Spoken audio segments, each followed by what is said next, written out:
Expand Clarence Desrulo, left, says he was framed by Raymondo Atesiano, right, and his Biscayne Park cops. Florida Department of Corrections, LinkedIn. Clarence Desrulo spent 5 years in prison for burglary before he was deported to Haiti last year. The problem is that he never stole anything from anyone. Desrulo was, in fact, a victim of a heinous scheme by former Biscayne Park Police Chief Raymondo Atesiano, in which he told his cops to frame black residents for burglaries in order to make his department seem competent. Last week, Atesiano pleaded guilty to the scheme. And now Desrulo is suing the department for false imprisonment and civil rights violations after Biscayne Park cops ruined his life.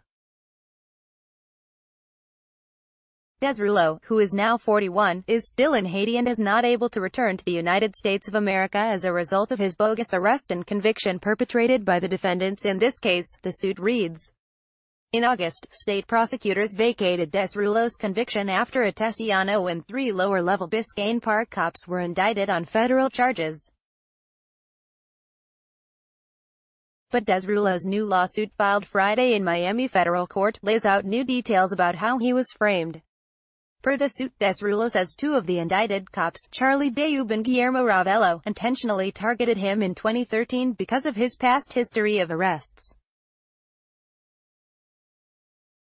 The suit says Deub and Ravello also lied on arrest affidavits and stated they had evidence showing Desrulo had broken into 3 homes. He hadn't. Desrulo's conviction hinged on the fact that he'd allegedly confessed to the crimes in private, with no witnesses present or any cameras recording footage of the confession. In the lawsuit, Desrulo explained why he'd admitted to crimes he never committed. He says the cops threatened him with even more jail time.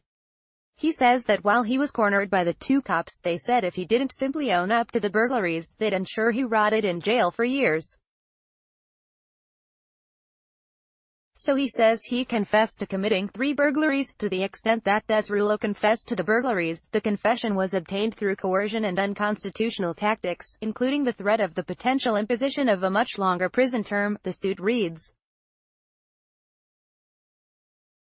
Desrulo then pleaded guilty in court, but he says he did so only to avoid spending most of the rest of his life behind bars. He says he was given the choice to either plead guilty and take a guaranteed 5 years in prison or plead not guilty and risk 30 years of imprisonment.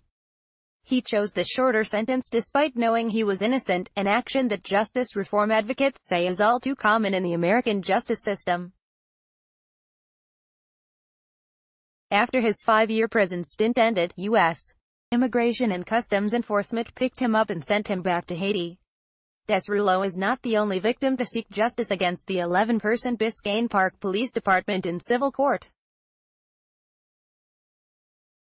Atesiano's crew also framed a teenage victim, known only as TD, in court records, for 4 2013 burglaries. The now adult victim sued the village earlier this year for civil rights violations. Atesiano and 3 other cops have pleaded guilty in federal court. Per the Miami Herald, Atesiano's own cops told internal investigators the chief said that, if you see anybody black walking through our streets and they have somewhat of a record, arrest them so we can pin them for all the burglaries. Miami-Dade County public defenders say they're worried they might find even more victims of the scheme in the coming weeks, said misconduct was motivated by racial animus and constituted purposeful discrimination. It also affected black men in a grossly disproportionate manner vis-a-vis similarly situated Caucasian men, Desrulo's suit reads. The conspiracy to violate people's civil rights based upon race under color of law is exactly what defendants did to Desrulo.